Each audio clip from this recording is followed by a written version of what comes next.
আজ আমি আপনাদের পড়ে শোনাবো হুমায়ুন আহমেদের ছোট গল্প থেকে নিমুদ্ধমা।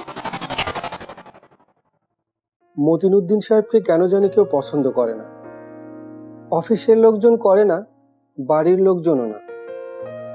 এর যে কি কারণ মতিন সাহেব জানেন না। প্রায়ই তার ইচ্ছে করে পরিচিত কাউকে জিজ্ঞেস করতে, আচ্ছা আপনি আমাকে পছন্দ করেন না কেন? জিজ্ঞেস করা হয় না, তার লজ্জা লাগে। মনে মনে দীর্ঘ নিঃশ্বাস ফেলে বলেন, থাক, কি হবে জিজ্ঞেস করে। তার স্ত্রীকে অবশ্য একদিন ভয়ে ভয়ে জিজ্ঞেস করলেন। নাস্তা খেতে খেতে অন্যদিকে তাকিয়ে বললেন, একটা কথা, তুমি আমাকে পছন্দ করো না কেন? মতিন সাহেবের স্ত্রী রাহেলা বেগম তীক্ষ্ণ গলায় বললেন, তুমি কি বললে? না, কিছু বলিনি। পছন্দের কথা কি যেন বললে? মানে জানতে চাচ্ছিলাম তুমি আমাকে পছন্দ করো কিনা। তোমার কি ভিমরতি হয়ে গেল নাকি? আজে বাজে কথা জিজ্ঞাসা করছো। আর করব না। তার স্ত্রী যে তাকে দু চোখে দেখতে পারেন না মতিন সাহেব জানেন। তিনি থাকেন একা একটা ঘরে। সেই ঘরটাও বাড়ির সবচেয়ে খারাপ ঘর। আলো বাতাস ঢুকে না বললেই চলে। দিনের বেলায় বাতি জ্বালিয়ে রাখতে হয়। হঠাৎ দেশের বাড়ি থেকে কোনো মেহমান চলে এলে এই ঘরটাও তাকে ছেড়ে দিতে হয়। তখন কোথায় শোবেন তাই সমস্যা হয়ে দাঁড়ায়। বড় ছেলের ঘরটা সুন্দর, খাটটাও বড়, অনায়াসে দুজন শোয়া যায়। কিন্তু শোয়া সম্ভব না। বড় ছেলে বিরক্তি হয়। ছোট দুই মেয়ে এক ঘরে ঘুমায়, সেখানে জায়গা নেই। তিনি খানিকক্ষণ এদিক ওদিক ঘোরাঘুরি করে শেষ পর্যন্ত বসার ঘরে সোফায় ঘুমাতে যান। এমন ঘটনা প্রায় ঘটে। গত পূজার ছুটিতে বাসার সবাই ঠিক করলো দল বেঁধে কক্সবাজার যাবে। তাকে অবশ্য কেউ বলল না। তিনি খাবার টেবিলে আলোচনা শুনলেন।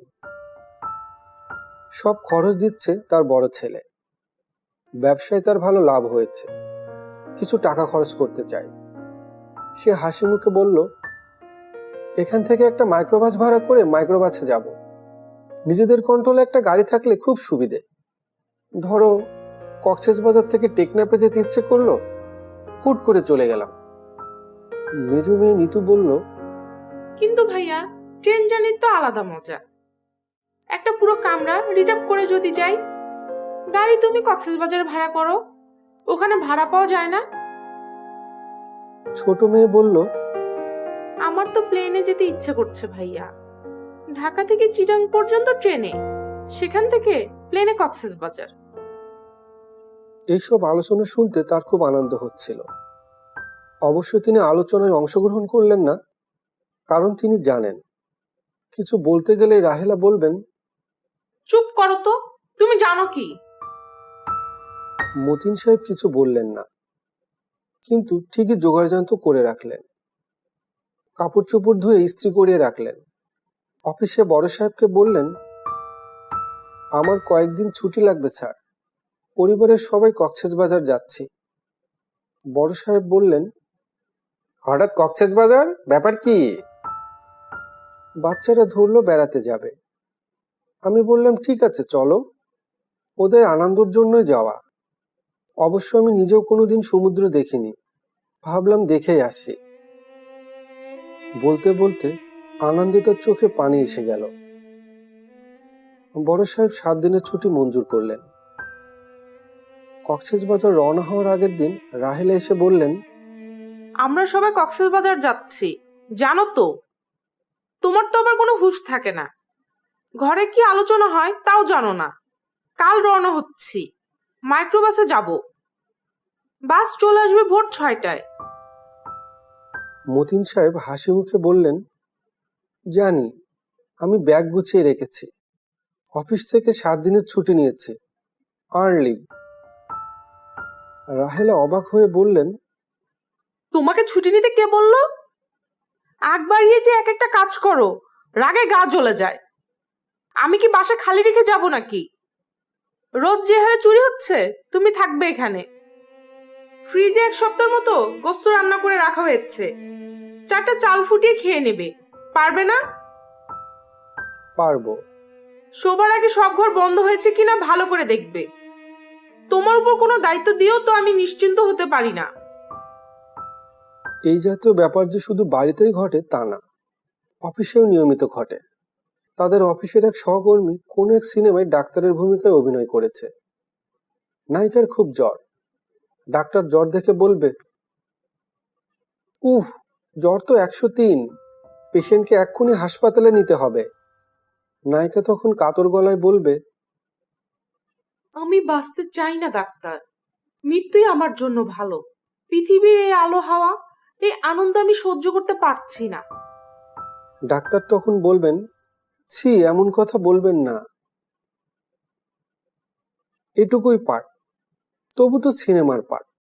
পরিচিত একজন সিনেমার পাঠ করছে, এটা দেখাও আনন্দ।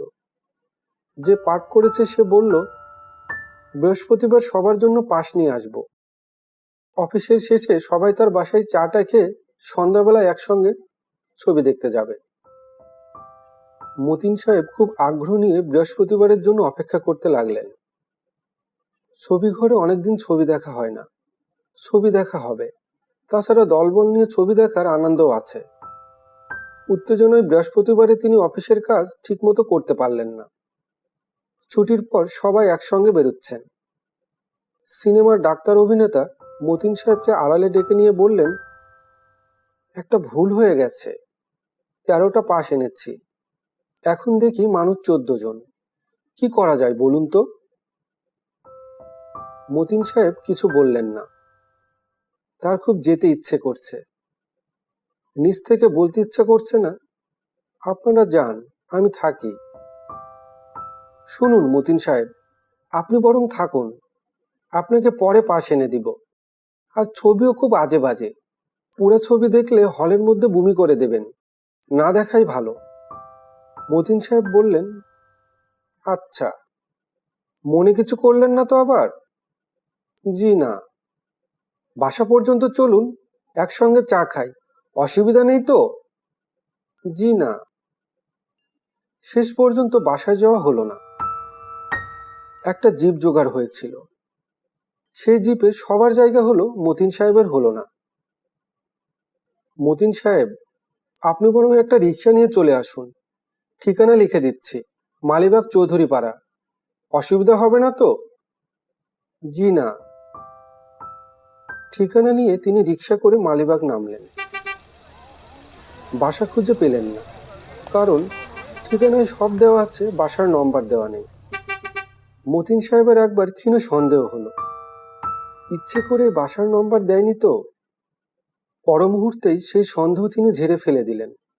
তা কি করে হয়? সন্ধ্যা না মেলা পর্যন্ত তিনি প্রাণপণ চেষ্টা করলেন বাড়ি খুঁজে বের করবার, পারলেন না। দীর্ঘ 30 বছর চাকরির পর তিনি রিটায়ার করলেন। জুনিয়র অফিসার হিসেবে ঢুকেছিলেন, রিটায়ার করলেন সিনিয়র অফিসার হিসেবে। 30 বছরে একটিমাত্র প্রমোশন। বর্তমান অফিসের জেনারেল ম্যানেজার তারই সঙ্গে চাকরিতে ঢুকেছিলেন। এখন তাকে ছাড় ডাকতে হয়। মতিন সাহেবের লজ্জা লজ্জা করে। উপায় কি? রিটায়ার করা উপলক্ষে অফিসে বিদায় সভার আয়োজন করা হয়েছে। অফিস শেষে বেলা 5:30টায় সভা হবে। মতিন সাহেব কি বলবেন সব ভেবে রেখেছেন। ভেবে রাখা কথা সব বলতে পারবেন কিনা তা জানেন না। হয়তো চোখে পানি এসে যাবে, গলা ধরে যাবে।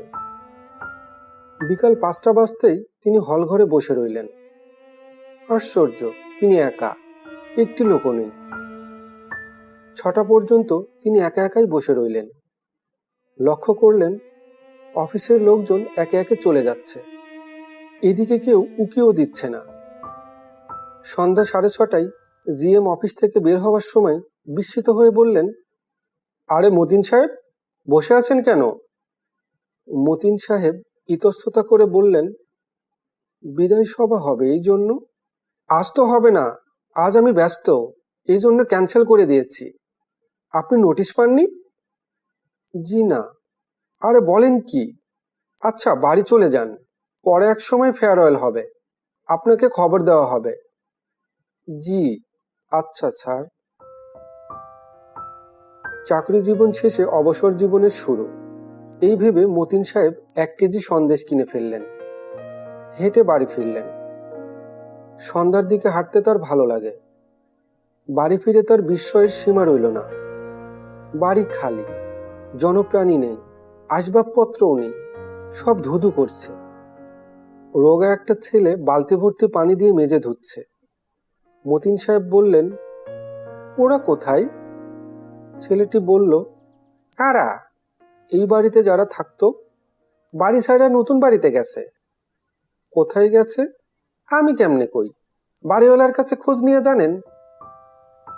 বাড়িওয়ালার কাছে খোঁজ নিয়ে জানলেন তারা পল্লবীতে বাড়ি নিয়েছে, বড় বাড়ি। সেই বাড়ির ঠিকানা তিনি জানেন না। অনেক যন্ত্রণা করে রাত 10টায় পল্লবীর বাড়িতে তিনি উপস্থিত। রাহেলা খড়খড়ে গলায় বললেন, এতক্ষণে তোমার সময় হলো? আজ বাড়ি বদল হচ্ছে, কোথায় সকাল সকাল ফিরবে, সাহায্য করবে, আর তুমি কিনা উদয় হয়েছো মাঝরাতে। বাড়ি বদল করেছো জানতাম না, তুমি আমাকে কিছু বলনি। সবকিছু তোমাকে জানিয়ে তোমার অনুমতি নিয়ে করতে হবে?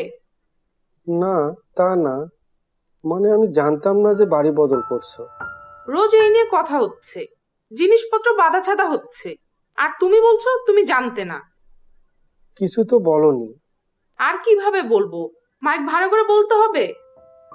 নতুন বাড়ির ঠিকানা জানতাম না, খুব যন্ত্রণা করে ঠিকানা বের করেছে।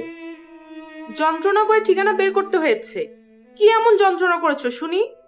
হাতে ওটা কি? সন্দেশ। সন্দেশ কিনলে কেন? এমনি কিনলাম।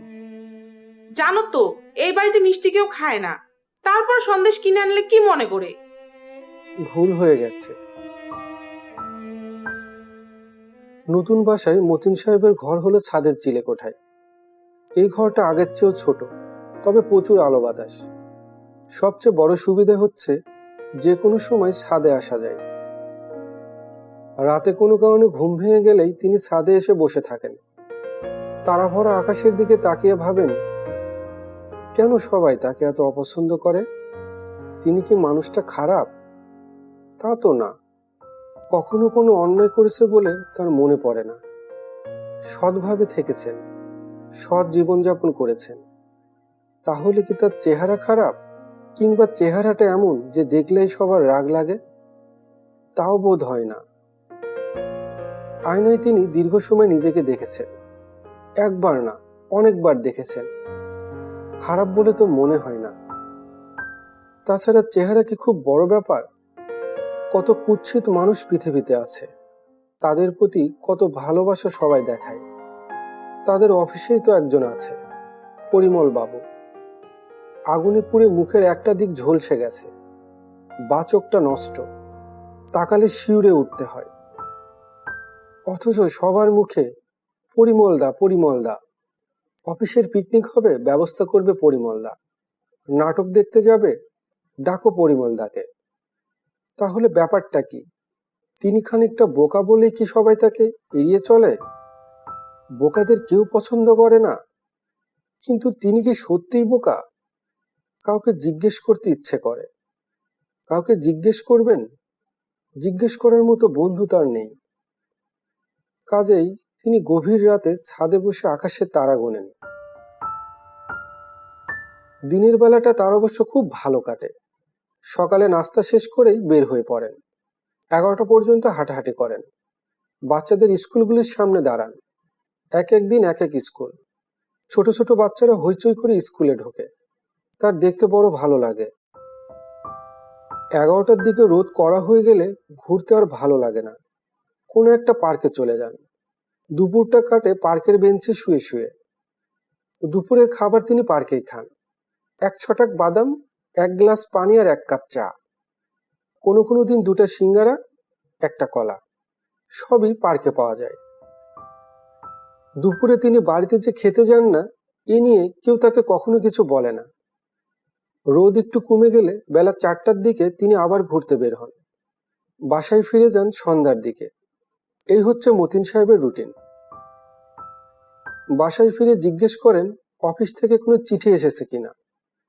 বিদায় সভার খবরের জন্য তিনি এখনো মনে মনে অপেক্ষা করেন। এক রোববারের কথা, চৈত্র মাস, ঝাঁঝালো রোদ উঠেছে। মতিন সাহেব যথারীতি রওনা পার্কে উপস্থিত হয়েছেন। পছন্দসই একটা বেঞ্চ বের করে লম্বা হয়ে শুয়েছেন। আকাশ ঘন নীল, আকাশের দিকে তাকিয়ে আছেন। হঠাৎ কেমন যেন হলো। পায়ের নখ থেকে মাথার চুল পর্যন্ত মৃদু অথচ তীক্ষ্ণ ঝাঁকুনি অনুভব করলেন। পেটের নাড়িভুড়ি মনে হলো হঠাৎ একটা পাক দিয়েছে। মুখ ভর্তি হয়ে গেল লালায়। চোখের সামনে তীব্র এক নীল আলো ঝলসে উঠল।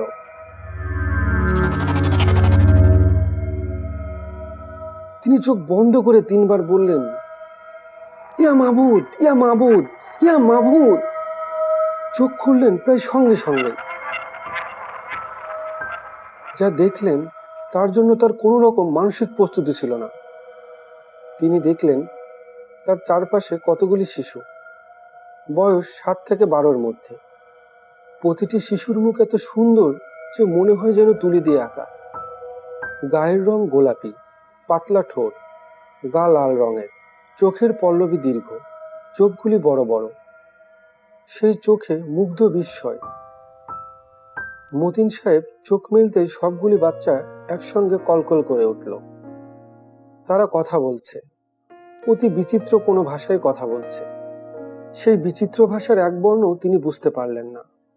তারা কথা বলছে অতি মিষ্টি সুরে, খানিকটা টেনে টেনে। এক একটা বাক্য বলার পর তারা বাঁ হাত চোখের সামনে দিয়ে নিয়ে যাচ্ছে। এটাই বোধহয় এদের কথা বলার ভঙ্গি। এরা যে মানব শিশু এতে কোনো সন্দেহ নেই, কিন্তু কোথাকার মানব শিশু? এদের পোশাক আশাকও অতি বিচিত্র। সবারই গলা থেকে পায়ের গোড়ালি পর্যন্ত লম্বা পোশাক, যার রং কোনো স্থায়ী রং না, ক্ষণে ক্ষণে তা বদলাচ্ছে। মতিন সাহেব চোখ বন্ধ করে ফেললেন। বাচ্চাদের কলকল শব্দ সঙ্গে সঙ্গে থেমে গেল। চারিদিকে পুরোপুরি নিঃশব্দ। এ ধরনের নীরবতা সহ্য করাও মুশকিল। মতিন সাহেব চোখ মেললেন। সঙ্গে সঙ্গে বাচ্চারাও কলকল শুরু করলো। এরা সবাই উদ্বেগী চোখে তাকিয়ে আছে। ব্যাপার কি ঘটেছে কিছুই বোঝা যাচ্ছে না। মতিন সাহেব ঠান্ডা মাথায় পরিস্থিতি বোঝার চেষ্টা করছেন, যদিও এই অবস্থায় মাথা ঠান্ডা রাখা মুশকিল। তিনি শুয়েছিলেন সিমেন্টের বেঞ্চে, এখন তিনি শুয়ে আছেন ঘাসের উপরে। ঘাসগুলি অবশ্য অন্যরকম, সবুজ নয়, হালকা নীল। ঘাসের পাতা সুতার মতো সূক্ষ্ম। সিমেন্টের বেঞ্চে যখন শুয়েছিলেন তখন সূর্য ছিল মাথার উপর, এখন কোনো সূর্য নেই। তিনি সূর্যের খোঁজে এদিক ওদিক তাকালেন। বাচ্চারাও তার মতো এদিক ওদিক দেখছে। তিনি হাতের ইশারায় বললেন, সূর্যটা কোথায়? বাচ্চারা কিছু বুঝতে পারলো বলে মনে হলো না। তারাও অবিকল তার মতো হাতের ইশারা করল। এরা যেন একদল পুতুল, তিনি যা করবেন এরাও তাই করবে। মতিন সাহেব বললেন, তোমরা কারা? এরা কয়েক সেকেন্ড চুপ করে রইল। সবাই একসঙ্গে মিষ্টি করে বলল, তোমরা কারা? এর মানে কি? কি হচ্ছে সব? তিনি কোথায়? আগে রমনা পার্কে শুয়েছিলেন, এখন যেখানে শুয়ে আছেন এটাও মনে হচ্ছে কোনো একটা পার্ক। তবে একটা গাছও তিনি চিনতে পারছেন না। অচেনা সব গাছ, তবে বড় গাছ না, সবই লতানো গাছ। পাতাগুলি বেশিরভাগই গোলাকার। প্রতিটি গাছ ফুলে ভর্তি।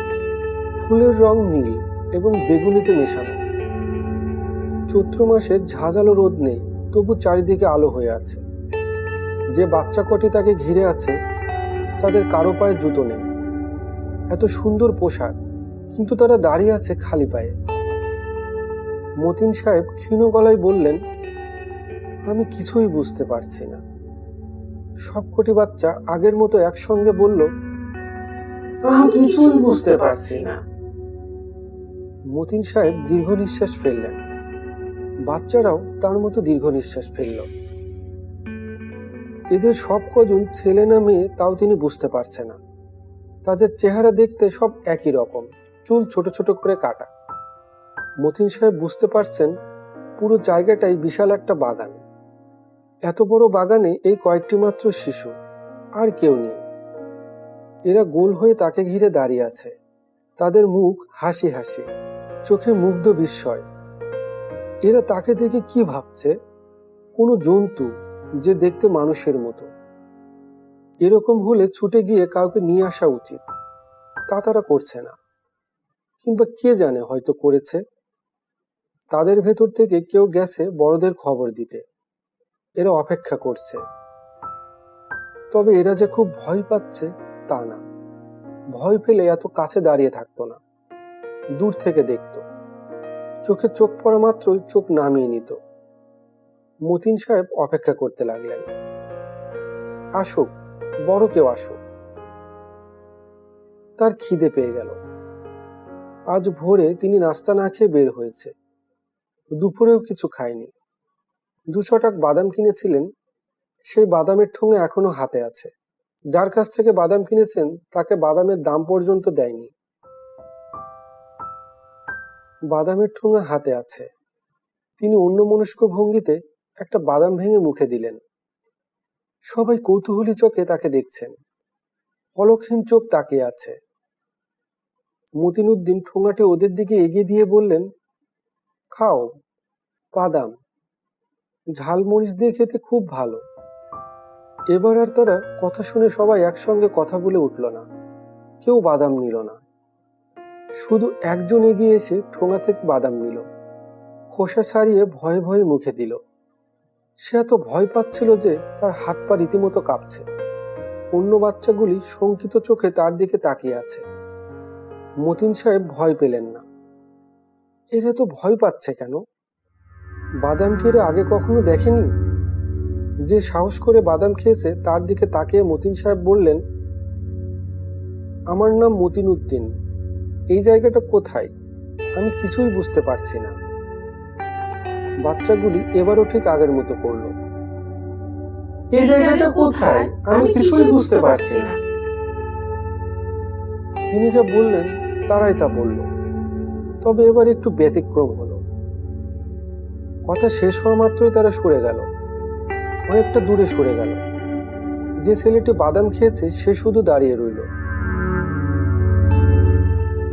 মতিন সাহেব 3 জন বয়স্ক মানুষকে তার দিকে এগিয়ে আসতে দেখলেন।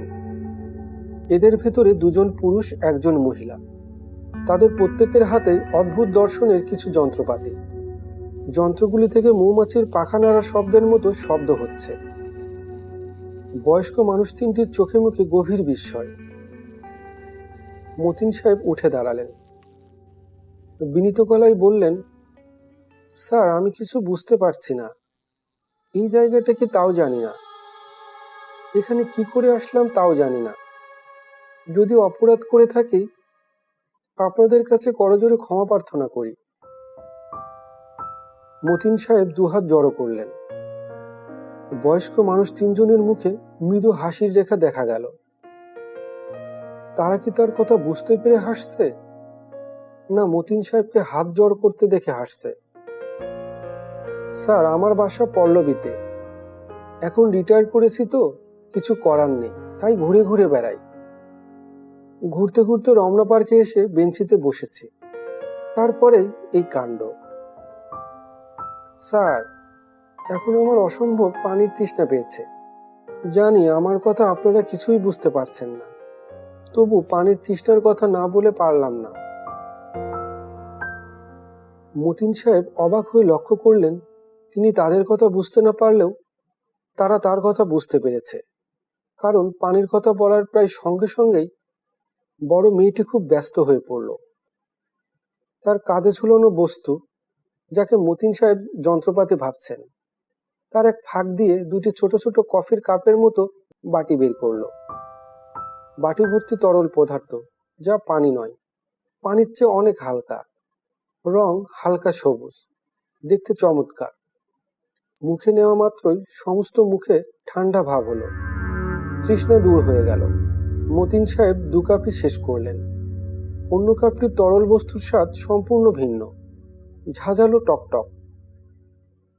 মতিন সাহেব বললেন, স্যার, আপনাদের ধন্যবাদ। পুরুষদের একজন এগিয়ে এসে মতিন সাহেবকে হাতের ইশারায় বলল, তিনি যেন যেখানে দাঁড়িয়ে আছেন সেখানে দাঁড়িয়ে থাকেন। প্রথমবারেই মতিন সাহেব তা বুঝলেন। তবুও সে বারবার এটা বোঝাতে লাগলো। মতিন সাহেব বললেন, আপনার কথা আমি পরিষ্কার বুঝতে পারছি। আপনি যা বলবেন আমি তাই করব। শুধু যদি একটু বুঝিয়ে দেন আমি এখানে কিভাবে আসলাম, আপনারা কারা, তাহলে মনটা শান্ত হবে। আমার মনটা খুব অস্থির হয়ে আছে। তারা একথায় একসঙ্গে হাসল। মতিন সাহেব ভেবে পেল না তিনি এমন কি বললেন যাতে তাদের হাসি আসবে। বোঝাই যাচ্ছে তিনি কোনো ভয়ঙ্কর ঝামেলায় জড়িয়ে পড়েছেন। এতে হাসির তো কিছুই নেই। আরো 3 জন লোক এসে উপস্থিত হয়েছে। এরা আগের 3 জনের মতো হেঁটে আসেনি, গাড়িতে করে এসেছে। গাড়িগুলিকে কি গাড়ি বলা যায়? হাওয়াই গাড়ি, কারণ গাড়িগুলি হাওয়ায় ভাসতে ভাসতে এসেছে। গাড়ি ভর্তি নানা রকম যন্ত্রপাতি। নতুন 3 জন মানুষ গাড়ি থেকে নেমেই মতিন সাহেবের চারিদিকে যন্ত্রপাতি বসাতে লাগলো। এমন সব বিকট আকৃতির যন্ত্রপাতি যে তাকালেই বুকের ভিতর ধক করে ওঠে। মতিন সাহেবের চোখের ঠিক সোজাসুজি 10 ফুটের মতো দূরে টিভির পর্দার মতো পাতলা একটা পর্দা বসানো হয়েছে। মনে হচ্ছে এটিই সবচেয়ে জটিল যন্ত্র, কারণ 6 জন মানুষের মধ্যে 4 জনই এটি নিয়ে ব্যস্ত। মতিন সাহেব বাচ্চাগুলিকে কোথাও দেখতে পেলেন না। এরা নিঃশব্দে সরে গেছে। শুধু যে বাচ্চাটি বাদাম খেয়েছে সে দাঁড়িয়ে আছে। সম্ভবত তাকে নড়াচড়া করতে নিষেধ করা হয়েছে, কারণ তার চারপাশে গোল করে সাদা রঙের দাগ দেওয়া হয়েছে। ছেলেটি এই দাগের বাইরে যাচ্ছে না। বাচ্চাটাকে এখন খুব ক্লান্ত মনে হচ্ছে। মতিন সাহেব বললেন, স্যার আমি কি বসতে পারি? দাঁড়িয়ে থাকতে থাকতে পায়ে ঝিঝি ধরে গেছে। এরা তার কথা বুঝতে পারল। সম্ভবত যন্ত্রপাতিগুলি ভাষা অনুবাদ করে দিচ্ছে, কিংবা কে জানে তারা হয়তো মনের কথা বুঝতে পারে। সবচেয়ে বয়স্ক মানুষটি তাকে বসতে ইশারা করলো। মতিন সাহেব বসলেন। সঙ্গে সঙ্গে সাদা পর্দাটা নিচে নেমে এলো। চোখের সোজাসুজি স্থির হয়ে গেল। তিনি ডান দিকে ফিরলেন। পর্দাটাও ডান দিকে সরে গেল। মজার ব্যাপার তো, বয়স্ক লোকটি ইশারায় বলল পর্দার দিকে তাকিয়ে থাকতে। তার ভাবভঙ্গি দেখে মনে হচ্ছে পর্দায় কিছু দেখা যাবে, অথচ তিনি কিছুই দেখতে পাচ্ছেন না। লোকগুলি মনে হয় এতে খুব হতাশ হচ্ছে। মতিন সাহেবের আবার পানির পিপাসা পেয়ে গেল। একটু আগে পানি চেয়েছেন, আবার পানি চাইতে লজ্জা লাগছে। তাছাড়া এরা সবাই পর্দা নিয়ে খুব ব্যস্ত। হাওয়াই গাড়িতে আরো 3 জন মানুষ এলো। এখানকার 6 জন থেকে 3 জন ফিরে গেল। এই 3 জন সম্ভবত পর্দার ব্যাপারে বিশেষজ্ঞ। এখন নতুন 3 জনই কাজ করছে। আগের 3 জন একটু দূরে হতাশ মুখে দাঁড়ানো। মনে হচ্ছে পর্দাটা ঠিকঠাক করা তাদের কাছে খুব জরুরি। মতিন সাহেব মাথায় আচমকা একটা তীব্র ব্যথা অনুভব করলেন। প্রায় সঙ্গে সঙ্গেই পর্দায় ছবি দেখতে পেলেন। 2 হাত মিলে 10টি আঙ্গুল বের করে তিনি দাঁড়িয়ে আছেন। এর মানে কি? মতিন সাহেব বললেন, স্যার আমি ছবি দেখতে পাচ্ছি, নিজের ছবি। সঙ্গে সঙ্গেই সে ছবি মুছে গেল। পর্দায় দেখা গেল তার পাশে বসে থাকা বাচ্চাটির ছবি। সেও আঙ্গুল মেলে দাঁড়িয়ে আছে। একটা আশ্চর্যের ব্যাপার, এই ছেলেটির প্রতিটি হাতে 4টি করে মোট 8টি আঙুল। তিনি পর্দা থেকে চোখ ফিরিয়ে পাশে বসে থাকা ছেলেটির দিকে তাকালেন। আসলেও তাই, এর হাতে 4টি করে আঙ্গুল, পায়েও তাই। তিনি চারপাশে দাঁড়িয়ে থাকা মানুষগুলোর দিকে তাকালেন। এদেরও সবার হাতে 4টি করে আঙ্গুল। পর্দার ছবির অর্থ এখন পরিষ্কার হচ্ছে। এরা বলতে চাচ্ছে, আমরা দেখতে অবিকল তোমাদের মতো হলেও কিছু পার্থক্য আছে। এই হচ্ছে সেই পার্থক্য। এখন আরো সব পার্থক্য দেখানো হচ্ছে। এগুলি মতিন সাহেব কিছুই বুঝছেন না। তারা চলে গেল ক্ষুদ্র অতি ক্ষুদ্র ডিএনএ আরএনএতে। পুরো জিনিসটি যদিও দেখানো হচ্ছে ছবিতে, তবুও মতিন সাহেব কিছু বুঝলেন না। লাজুক গলায় বললেন, স্যার আমি কিছু বুঝতে পারছি না। আমি আর্টসের ছাত্র। বিয়েতে আমার ছিল লজিক, রাষ্ট্রবিজ্ঞান এবং ইসলামের ইতিহাস। পর্দার ছবি মুছে গেল। এখন অন্য ছবি আসছে। এই ছবিতে বাদাম খাওয়া বাচ্চাটিকে বাগানে হাঁটতে দেখা যাচ্ছে। এটাই সেই বাগান। বাচ্চাটি হঠাৎ থমকে দাঁড়ালো। মনে হচ্ছে সে কিছু একটা দেখতে পেয়ে ভয় পেয়েছে। সে উল্টা দিকে দৌড়াচ্ছে। আরো কয়েকটি শিশুর সঙ্গে তার দেখা হলো। এবার সে কিছুটা সাহস ফিরে পেয়েছে। অন্য শিশুরাও আসছে তার সঙ্গে সঙ্গে। তারা যে জিনিসটা দেখে ভয় পেয়েছে এবার সেটিকে দেখা যাচ্ছে। জিনিসটি হচ্ছে মতিন সাহেব। পর্দায় দেখানো হচ্ছে মতিন সাহেবের এই জায়গায় আসার ছবি। মনে হচ্ছে দূরে ক্যামেরা বসিয়ে পুরো জিনিসটারই ছবি তোলা হয়েছে। এখন সেই ছবি দেখানো হচ্ছে। মতিন সাহেব দ্বিতীয় দফায় মাথায় তীব্র যন্ত্রণা অনুভব করলেন। প্রায় সঙ্গে সঙ্গেই তিনি এদের কথা বুঝতে পারলেন। পরিষ্কার শুনলেন মাথার ভিতরে কে যেন বলছে, আপনি কি আমাদের কথা বুঝতে পারছেন? আমরা নানাভাবে চেষ্টা করছি যাতে আপনি আমাদের কথা বোঝেন। আমরা আপনার চিন্তাভাবনা বুঝতে পারছি না। শেষ চেষ্টা হিসেবে ইরিওক্রোম পর্দা ব্যবহার করেছি। এই পর্দায় তীব্র শক্তির রেডিয়েশন ব্যবহার হয়, যা আপনার মস্তিষ্কের নিউরনের জন্য ক্ষতিকর। কাজেই এই পর্দা আমরা বেশি ব্যবহার করতে পারবো না। আপনি কি আমাদের কথা বুঝতে পারছেন? পারছি। অত্যন্ত আনন্দের সংবাদ। আপনি আমাদের অভিনন্দন গ্রহণ করুন। আপনারা কারা? আপনি এবং আমরা এই বিশ্ব ভূখণ্ডের দুই প্রান্তের অধিবাসী। আপনার বাসস্থান, যাকে আপনি পৃথিবী বলেন, তার দূরত্ব আমাদের এখান থেকে প্রায় 1 কোটি আলোকবর্ষ। আমি এখানে কি করে এলাম? এই প্রশ্নের জবাব আমাদের জানা নেই। বিজ্ঞানীরা একটি থিওরি দিয়েছেন। সেই থিওরি আপনি চাইলে আপনাকে বলতে পারি। আমি থিওরি বুঝবো না। আমি বলতে গেলে একজন মূর্খ মানুষ। বিএ পাশ করেছি 3rd ডিভিশনে, তাও প্রথমবারে পাশ করতে পারিনি। ইংরেজিতে রেফার ছিল। এই থিওরি যে কেউ বুঝতে পারবে। আপনি পারবেন। বিজ্ঞানীরা মাঝে মাঝে নিজেদের সান্ত্বনা দেওয়ার জন্য কিছু থিওরি তৈরি করেন। এটিও সেই জাতের থিওরি। বিজ্ঞানীরা বলেছেন প্রকৃতির অতি শৃঙ্খল নিয়মে মাঝে মধ্যে ভুল হয়ে যায়। ভুল করে প্রকৃতি। আপনার ক্ষেত্রেও এরকম ভুল হয়েছে, যার জন্য অকল্পনীয় দূরত্ব থেকে আপনি উপস্থিত হয়েছেন এখানে। তবে প্রকৃতি অতি দ্রুত তার ভুল ঠিক করে। আপনার ক্ষেত্রেও তাই করবে বলে আমাদের ধারণা। আপনি যেখান থেকে এসেছেন আবার সেখানে ফিরে যাবেন। প্রকৃতি এই ব্যবস্থা করবে। আমাদের কিছু করার ক্ষমতা নেই। আমাদের জ্ঞান বিজ্ঞান অতি উন্নত হওয়া সত্ত্বেও আমরা আপনাকে ফেরত পাঠাতে পারছি না। যদি প্রকৃতি তার ভুল ঠিক করতে না পারে তাহলে কি হবে? আপনাকে এখানেই থেকে যেতে হবে। স্যার, আমার কোনো অসুবিধা নেই।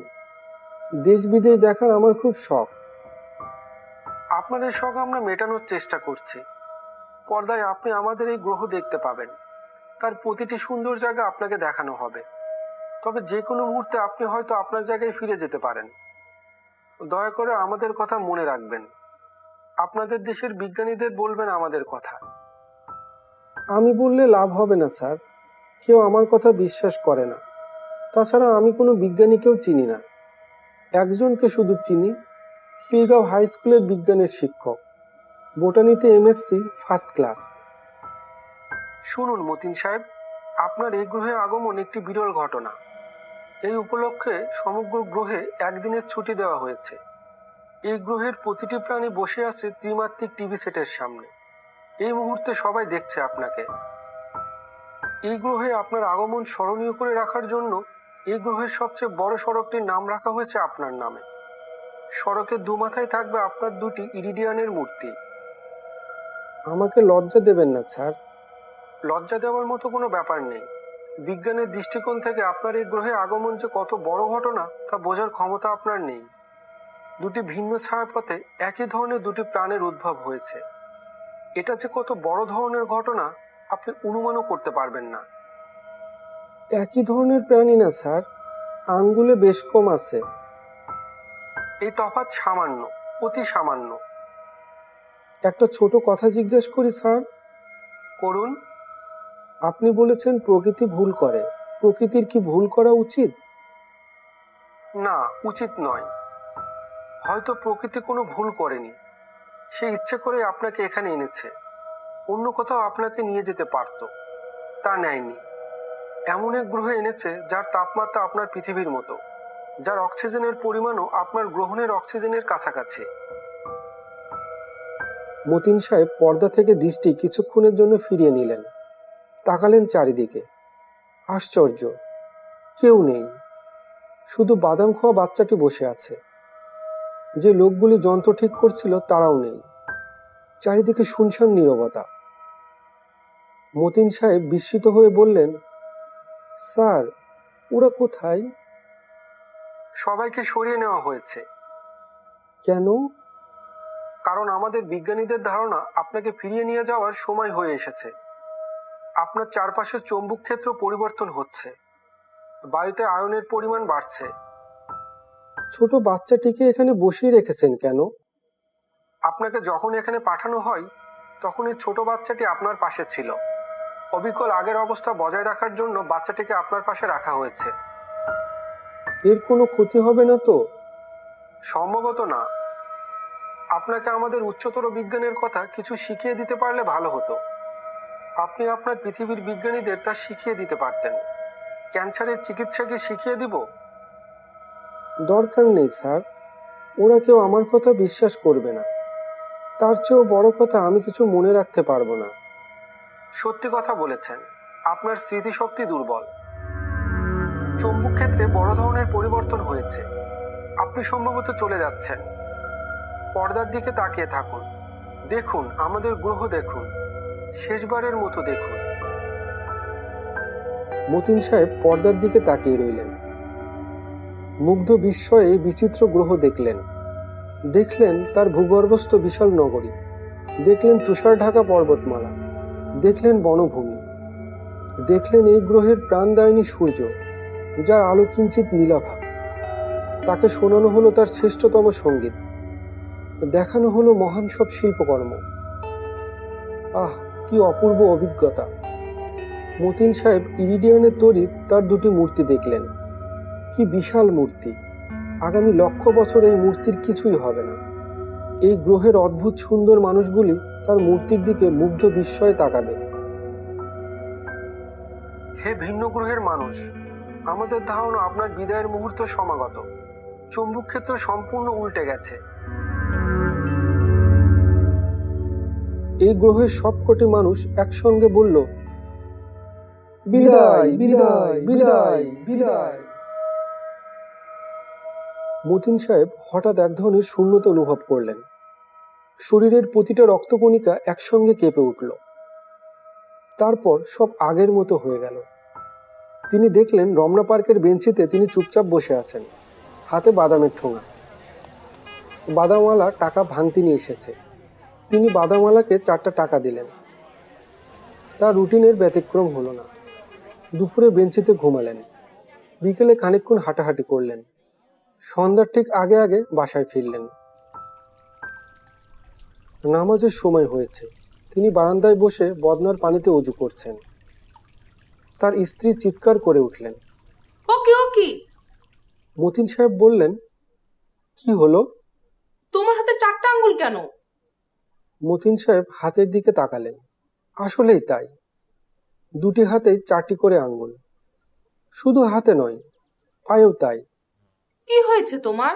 এসব কি? মতিন সাহেব উদাস গলায় বললেন, জানি না। কি বলছো তুমি? কি সর্বনাশের কথা! মতিন সাহেব বললেন, সর্বনাশের কি আছে? 4টা আঙ্গুলে অসুবিধা তো হচ্ছে না। তিনি নির্বিকার ভঙ্গিতে অজু করে যাচ্ছেন। আঙ্গুল 4টা হয়ে যাওয়ায় তার মধ্যে কোনো ভাবান্তর হচ্ছে না। তিনি জানেন প্রকৃতি ভুল করে না। ওই গ্রহ থেকে এখানে ফিরিয়ে আনার সময় প্রকৃতি এই সামান্য পরিবর্তন করেছে। নিশ্চয়ই তার প্রয়োজন ছিল। অন্তত তিনি নিজে তো বুঝেছেন তার জীবনে যা ঘটেছে তা স্বপ্ন নয়, বাস্তবেই ঘটেছে।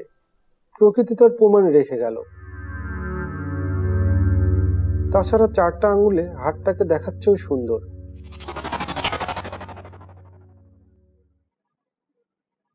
এতক্ষণ আমি আপনাদের পড়ে শোনালাম হুমায়ুন আহমেদের নিমজ্জমা। সবাই ভালো থাকবেন, সুস্থ থাকবেন। ধন্যবাদ।